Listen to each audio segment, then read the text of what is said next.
Bismillahirrahmanirrahim. Assalamualaikum warahmatullahi wabarakatuh dan selamat sejahtera. Kita akan teruskan pembelajaran matematik tahun 4 dalam tajuk peratus. Bahagian kedua, hari ini kita masih lagi dengan kemahiran untuk menukar pecahan kepada peratus. Tapi hari ini kita akan teruskan dengan pecahan yang bukan per 100. Kalau sebelum ni kita cuma fokus kepada pecahan per 100 untuk ditukarkan kepada bentuk peratus. Tetapi hari ini kita akan pergi lebih jauh dengan melibatkan pecahan-pecahan yang selain daripada pecahan per 100. Okey, sebelum tu baik kita imbas balik.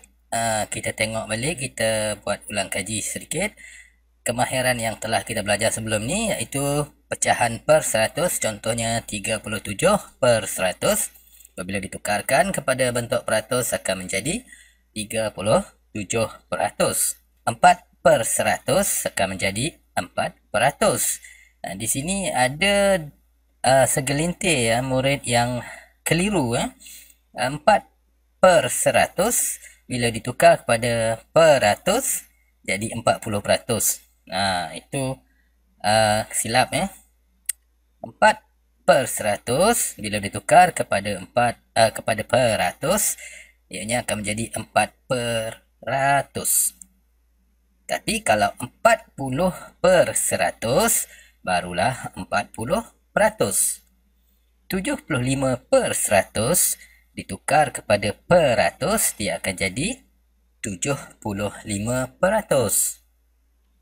3 per 100, 3%. Okey.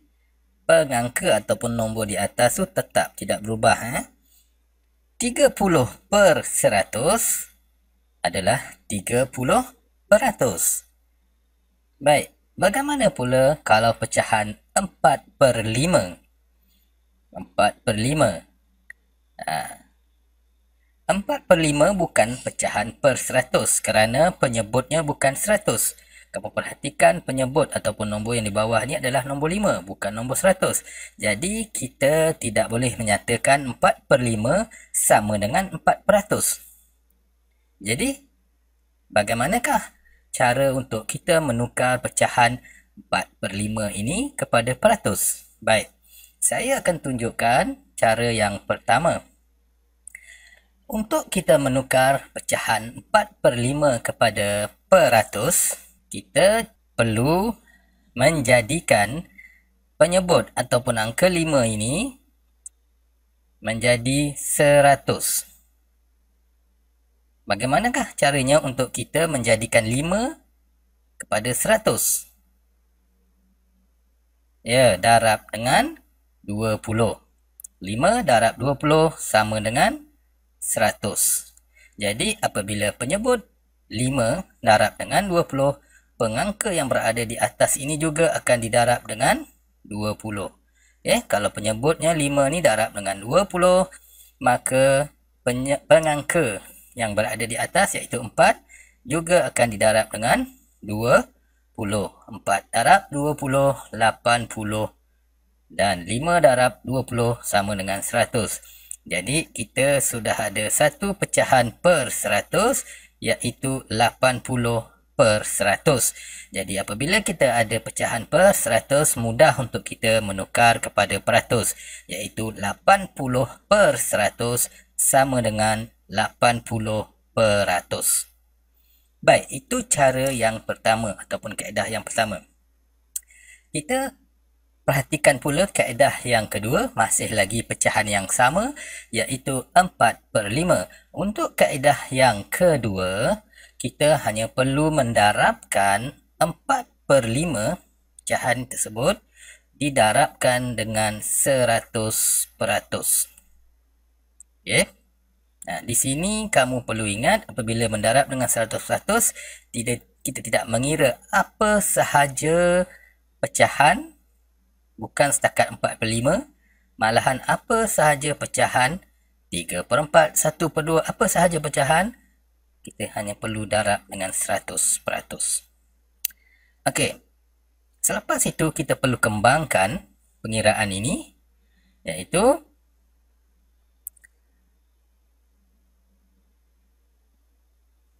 empat darab 100 dibahagi dengan penyebutnya 5. Okey. Pengangka darab dengan 100 kemudian dibahagi dengan 5 yang berada di bawah ni. Nombor di atas darab dengan 100, kemudian hasil darab 4 dengan 100 ini akan dibahagi dengan nombor yang berada di bawah ni. Okey. Baik, 4 darab 100 sama dengan 400%. Kemudian 400 ini yang akan dibahagikan dengan 5. Jadi kita teruskan sehingga selesai proses bahagi.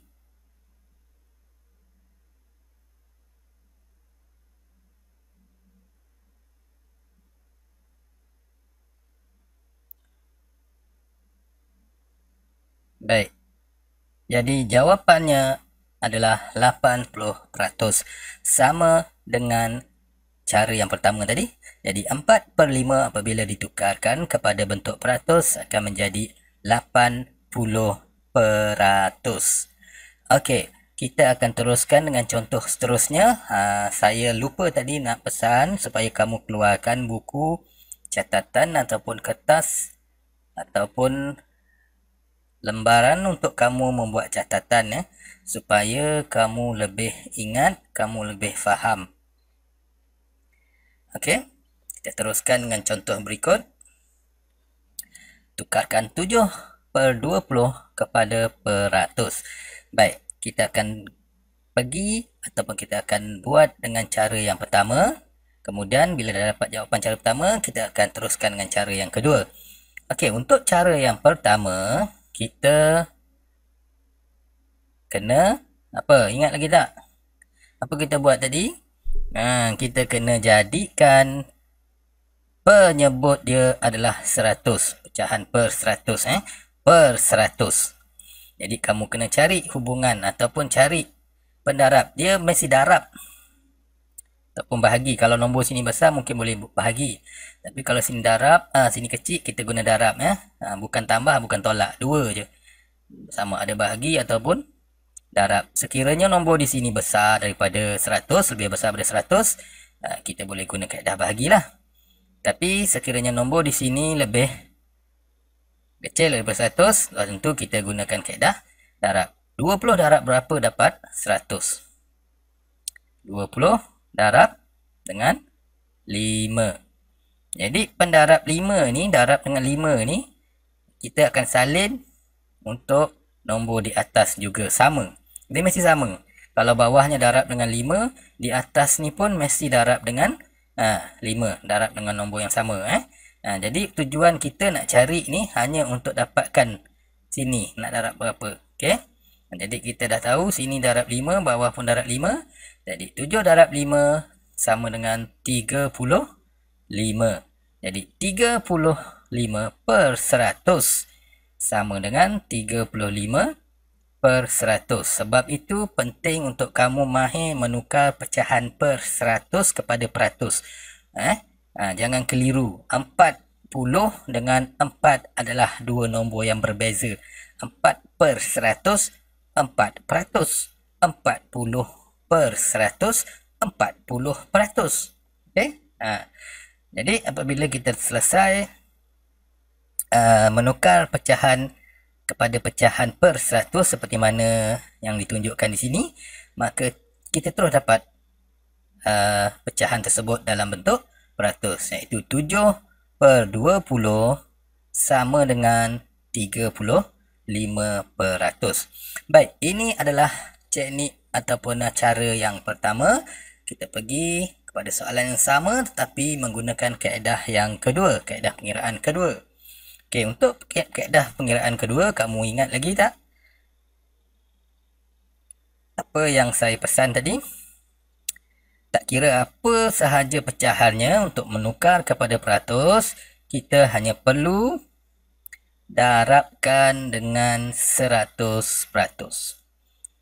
Kalau kamu susah nak ingat, kamu ingat je markah dalam peperiksaan kamu, markah penuh, kedatangan penuh. Nah, berapa peratus? Markah penuh 100%, kedatangan penuh pun 100%.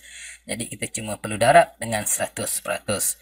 Kemudian di sini kita tengok boleh dimansuhkan, boleh dikurangkan sifarnya. Sifar di antara sifar di 20 dengan sifar di 100.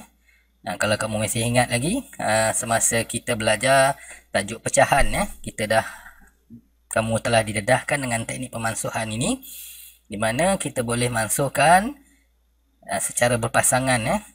Sini satu, dekat sini satu. Satu sifar. Sini satu sifar, sini satu sifar. Sini kita tak boleh mansuhkan sebab tidak ada pasangannya. Di sini ada satu sahaja. Jadi, tapi tak apalah. Sekurang-kurangnya kita telah mengecilkan angkanya. Jadi lebih mudah untuk kita membuat pengiraan. Jadi kita tulis dulu ayat matematik dia, iaitu 7 darab dengan peratus ni. Bukan 100 lagi sebab sifar 1 dah dimansuh. Jadi 7 darab dengan 10. Kemudian kita bahagikan dengan nombor di sebelah bawah ni. Bahagi dengan berapa? Bahagi dengan 2. Bukan bahagi dengan 20 sebab satu sifar ni telah dimansuhkan. Okey, saya nak pesan semasa kamu buat proses pemansuhan seperti ini, pastikan kamu tidak terlebih ataupun salah mansuh macam ni. Ramai yang selalu silap. Dimansuhkan sekali dengan yang ini. Dia mesti ada pasangan dia. Okey, ni dengan ni. Ni tak ada pasangan, tak boleh. Okey. Jadi kita selesaikan dulu ayat matematik ni. 7 darab 10. Boleh kira cepat saja. 7 darab 10, 70. Kemudian 70 bahagi dengan 2. Bagi yang boleh kira cepat, 70 bagi 2 dia boleh dapat. Okey, 70 ini peratus Jadi 70% ini. Okey, 70% bahagi dengan 2. 2 darab 3, 6. 7 tolak 6, 1. Turunkan sifar. Jadi 10. 2 darab 5, 10. Habis. Tak ada baki. Jadi jawapan dia sama macam tadi juga. Iaitu 7/20 sama dengan 35%. Okey, 7/20 sama dengan 35%. Baik, itu adalah dua kaedah yang sering digunakan untuk menukar pecahan pada peratus. Tetapi yang lebih praktikal untuk saya ingatkan kepada kamu, yang lebih praktikal digunakan adalah cara yang kedua. Kerana apabila kita mula mengira dengan angka ataupun pecahan yang lebih besar, jadi cara yang kedua adalah lebih praktikal. Baiklah, selepas ini kamu boleh cuba menjawab soalan-soalan latihan yang akan menguji sejauh mana kefahaman kamu untuk menukar pecahan kepada peratus. Menukar pecahan kepada peratus. Kamu boleh gunakan mana-mana kaedah yang kamu suka. Sama ada cara pertama ataupun cara yang kedua. Kerana sekiranya pengiraan kamu betul, mana-mana cara yang kamu guna, insya-Allah kamu akan dapat jawapan yang tepat. Baik. Jangan lupa untuk kamu sentiasa buat latih tubi supaya kemahiran dan kefahaman kamu semakin hari semakin baik. Jadi untuk itu, sekian. Assalamualaikum warahmatullahi wabarakatuh dan salam sejahtera.